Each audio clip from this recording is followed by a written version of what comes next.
ইসলামী আন্দোলন বাংলাদেশের পক্ষ থেকে গত বছরও দাওয়াত করা হয়েছিল। গত বছর আসলে আসতে পারিনি, এবং এবছরও যখন দাওয়াত করা হয় ওনাদের পক্ষ থেকে, আমরা সংগঠনের জাতীয় নাগরিক পার্টির পক্ষ থেকে একটা দল আমরা এখানে এসেছি। আমাদের পার্টির আরো অনেক কয়েকজন নেতৃবৃন্দ এসেছেন, আগামীকালকে আরো কয়েকজন আসবেন।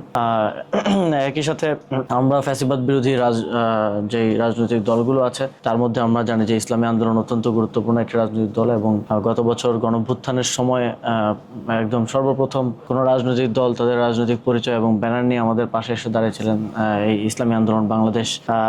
সেই জায়গা থেকে আমাদের একটা সৌহার্দ্যপূর্ণ রাজনৈতিক সম্পর্ক আছে, এবং এর বাইরে ওনাদের এই মাহফিল প্রায় দীর্ঘ 102 বছরের সিলসিলা ধরে এই মাহফিল আয়োজিত হয়ে আসছে, এবং এখানে আত্মশুদ্ধির জন্য এবং এখানে সারা দেশ থেকে লাখ লাখ মানুষ বিভিন্ন জায়গা থেকে স্বতঃস্ফূর্তভাবে এসে অংশগ্রহণ করেন। এবং এই মাহফিলের মাধ্যমে আমি অনেক সময় অনেক গল্প শুনেছি যে অনেকের আত্মশুদ্ধি এবং ইতিবাচক জীবনের দিকে, নেতিবাচক জীবন থেকে অনেকে প্রভাবিত হয়েছেন এবং প্রবেশ করেছেন। সেই জায়গা থেকে খুবই গুরুত্বপূর্ণ এবং ঐতিহাসিক একটি মাহফিল, তো সেটা নিজ চোখে দেখা এবং অনুভব করার একটা বিষয় ছিল। তো আমি সকালে বয়ান শুনেছি এবং এখানে ঘুরে দেখেছি, অন্যরকম একটা অনুভূতি হয়েছে আমাদের সবার জন্যই। এবং আমরা মনে করি যে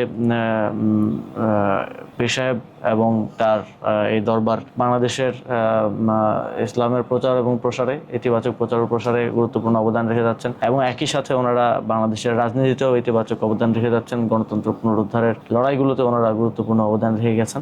ওনারা ওনাদের এই কার্যক্রম কন্টিনিউ করবেন এবং আমরাও ইনশাল্লাহ আমাদের জায়গা থেকে পাশে থাকবো।